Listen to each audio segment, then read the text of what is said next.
নমস্কাৰ, মই মা প্ৰভা কাশ্যপে অন্য এটা ভিডিঅ'লৈ আপোনালোকক সকলোকে স্বাগতম জনাইছোঁ। মই আজি আপোনালোকৰ আগত এক্সিছ বাৰ্ছৰ বিষয়ে ক'ম। এক্সিছ বাৰ্ছৰ কিহৰ কাৰণে লয় সকলোৱেতো অলৰেডি গম পাইছেই। কিবা আপোনাৰ প্ৰব্লেম থাকিব লাগিব বা কিবা আমি প্ৰব্লেম নকওঁ, ইছ্যু বুলি কওঁ। আপোনাৰ কিবা ইছ্যু থাকিলেহে আপুনি এক্সিছ বাৰ্ছ ল'ব লাগে।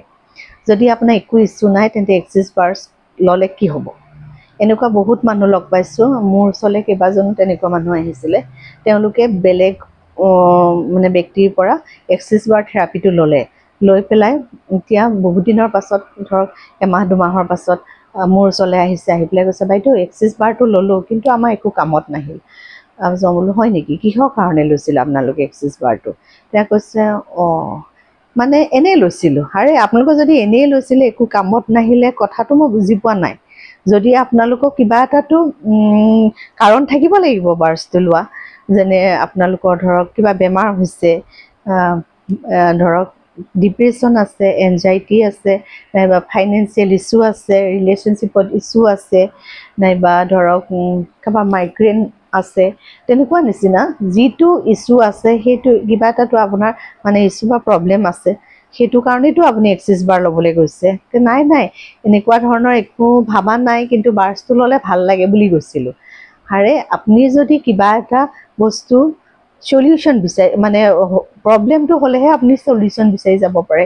আপুনি ডক্তৰ এজনৰ ওচৰলৈ গ'ল, ডক্তৰজনৰ ওচৰত গৈ পেলাই ক'লে, ডক্তৰ মোক চাই দিয়কচোন। ডক্তৰজনক যদি আপুনি বেমাৰটোৰ বিষয়েই নকয়, ডক্তৰজনে কেনেকৈ গম পাব আপোনাৰ কি বেমাৰ হৈছে, কি মেডিচিন দিব লাগে? ঠিক তেনেকুৱা ধৰণৰ কথা।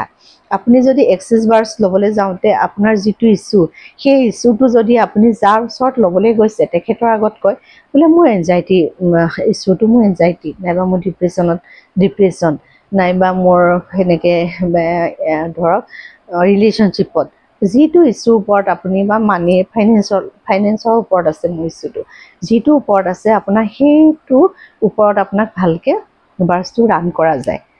কেতিয়াবা আমাৰ বাৰ্ছ ৰান কৰিলে এটা বাৰ্ছতো কমপ্লিট হ'ব পাৰে, মানে কামত আহিব পাৰে। কেতিয়াবা 2-3টা বাৰ্ছো ল'ব লগা হ'ব পাৰে। কিন্তু আপোনাৰ যদি একোৱেই সমস্যা নাথাকে, একোৱেই যদি ইছ্যু নাথাকে, আপুনি তাৰ সমাধান সলিউশ্যন বিচাৰি গ'লেতো নহ'ব। আপোনাৰ কিবা এটা সমস্যা থাকিব লাগিব, তেতিয়াহে আপুনি তাৰ সলিউশ্যনটো পাব। অন্যথাই আপুনি এক্সিছ বাৰ্ছ ল'বলৈ গ'লে নহ'ব। এক্সিছ বাৰ্ছ কিহৰ কাৰণে লৈছে আগতীয়াকৈ আপুনি সেইটো চালি জাৰি ল'ব। বোলে মই এইটো কাৰণে ল'ম, মোৰ ফাইনেন্সৰ কাৰণে ল'বলৈ গৈছোঁ, মোৰ এইটো ইছ্যু আছে, এই ইছ্যুটোৰ কাৰণে ল'বলৈ গৈছোঁ। তেতিয়াহে আপুনি সেইটো মানে সলিউশ্যনটো পাব। এনেই অন্যথাই গৈ পেলাই বোলে নাই, মোৰ এনেই ভাল লাগি নাথাকে, মই আৰু বাৰ্ছটো ল'বলৈ আহিছোঁ। কিয় এনেই ভাল লাগি নাথাকে? আপোনাৰতো কিবা এটা কাৰণ আছে ন এনেই ভাল লাগি নাথাকা। কি কাৰণত আপুনি মানে মনটো বেয়া লাগি থাকে? কি হৈছে মানে আপোনাৰ? সেইকাৰণে মানুহে বাৰ্ছটো ল'বলৈ যোৱাৰ আগতে নিজে ডিচিশ্যন লওক, মোৰ এইটো কাৰণে এনেকুৱা এটা হৈ আছে।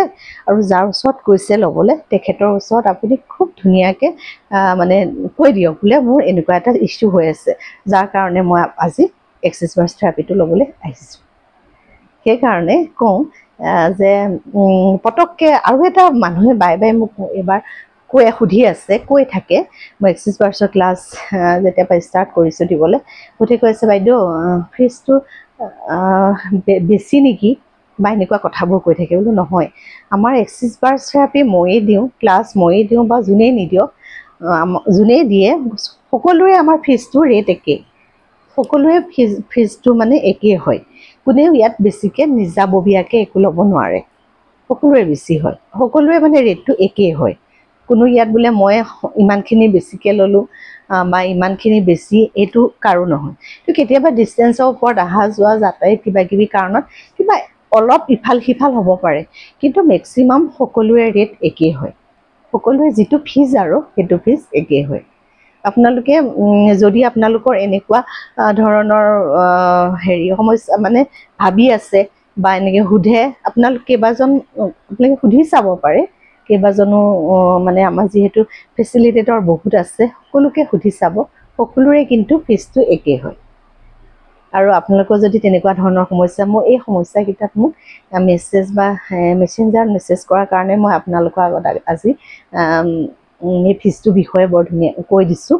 আৰু এই বিষয়টো মোক আহি পেলাই মোৰ ওচৰত বাৰ্চ থেৰাপিৰ বিষয়ে যেতিয়া সুধিছিল লোৱাৰ কথা, কেইবাগৰাকীও বাইদেউ আহি পেলাই মোৰ ওচৰত এনেকৈ আপত্তি দৰ্শোৱাৰ কাৰণে মই আজি কথাটো মই ধুনীয়াকৈ বুজাই দিছোঁ। কিবা এটা ইছ্যু লৈ আহক, সেই ইছ্যুটোৰ ওপৰত আপোনাক থেৰাপি দিয়া যাব আৰু থেৰাপিটো দিয়াৰ পাছত আপোনাৰ চলিউশ্যনটো হ'ব।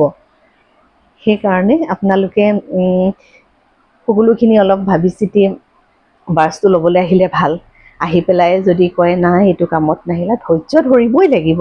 আপোনালোকে যিকোনো সময়তে মই গ'লোঁ আৰু পটককৈ মোৰ কোনো ধৈৰ্য নোহোৱাকৈ মই আজিয়ে থেৰাপিটো লৈছোঁ, মোৰ আজিয়ে ভাল হ'ব লাগে এইটো। কিন্তু আপুনি যদি যিকোনো সময়ত যিকোনো বস্তু এটা কিবা এটা কাম দিবলৈতো সময় লাগিব। মেডিচিন এটাই যেনেকৈ ঔষধটো মেডিচিনটো খোৱাৰ লগে লগে আপোনাকতো কাম নিদিয়ে, বোলে মেডিচিনটো খাই দিলোঁ 10 মিনিটো নহ'লে মোৰ বেমাৰ ভালেই হ'ল, নহয়। চব বস্তুৱে যেনেকৈ এটা সময় লয়, চবৰে যে এক্সিছ বাৰ্চ থেৰাপিটোৱে কাম কৰোঁতে লাহে লাহে লাহে লাহে কেতিয়াবা খুব তৎক্ষণাত হৈ যায়, কেতিয়াবা অকণমান সময় লয়। আপোনালোকে ধৈৰ্য ধৰিব। আৰু চব কয় নহয় ধৈৰ্যৰ ফল সদায় মিঠা হয়, সেইকাৰণে অলপ ধৈৰ্য ধৰিব, ভাল ফল পাবই। ধন্যবাদ। আজি মোৰ ভিডিঅ'ৰ পৰা মই ইমানেই কৈ পেলাই আজি মোৰ ভিডিঅ'ৰ পৰা বিদায় মাগিলোঁ। ধন্যবাদ।